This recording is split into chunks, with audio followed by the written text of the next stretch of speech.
La partie basse de la Côte d'Ivoire est bordée par l'océan Atlantique.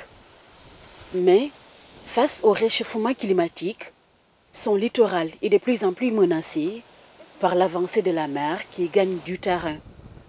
Les villes d'Assini, de Grand-Bassam et de Jacquesville sont les plus menacées. Chaque année, au moins 2 mètres de plage disparaissent. L'érosion marine menace non seulement les populations ivoiriennes vivant sur la côte, mais également les installations industrielles de premier plan, comme ici à Port-Boué. Bon, là, c'était dans le mois d'août, environ du 4 h du matin.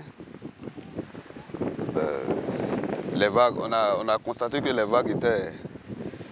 vagues se succédaient de façon où nous, on n'arrivait pas à comprendre. On n'arrivait pas à comprendre. De 4 h jusqu'à 5 h du matin, la mer a tout envoyé. Donc dans les débuts, on était là comme ça. Vous voyez la hauteur là, là où c'est cassé comme ça, là. La hauteur là, on était comme ça, là haut. Les appartements étaient jusqu'à là-bas. Voilà. On était jusqu'à là-bas. Au fur et à mesure qu'elle se casse, la mer prend du sable. Son lit aussi, il a grandi son lit jusqu'à ce qu'il arrive ici.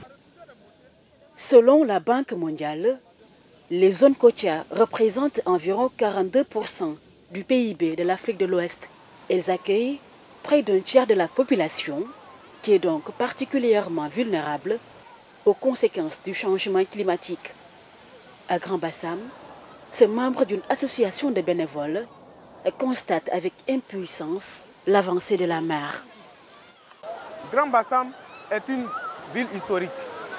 C'est même la première capitale de la Côte d'Ivoire, c'est connu dans le monde entier. Ensuite, Grand-Bassam est une ville touristique aussi. Vous voyez, une ville qui draine du monde, la population ivoirienne et la population étrangère, les touristes européens qui viennent de tous les 5 continents qui arrivent. Ensuite, dans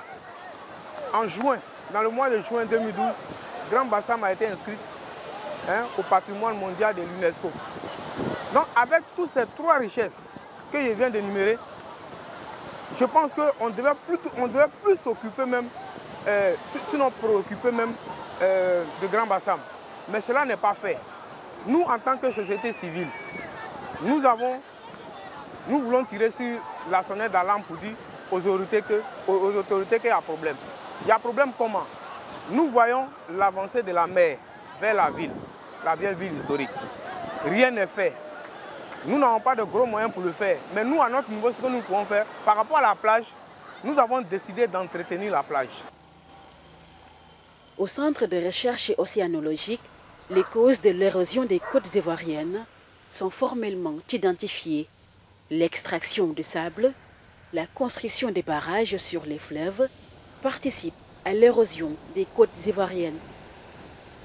Ce spécialiste préconise que soit réactualisée l'étude réalisée dans les années 80 et 90 qui a permis de trouver des solutions contre l'avancée de l'érosion dans les villes côtières.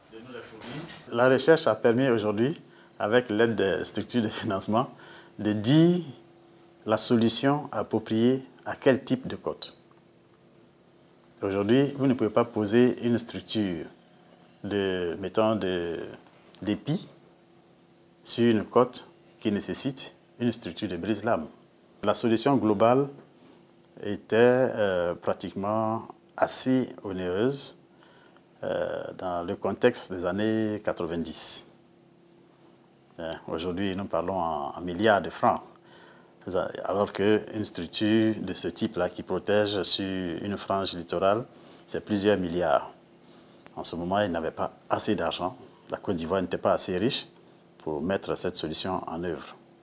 Mais aujourd'hui, nous pensons que si ce modèle est actualisé, il peut être appliqué et protéger au mieux tous les investissements qui sont sur le littoral à Port-Boué.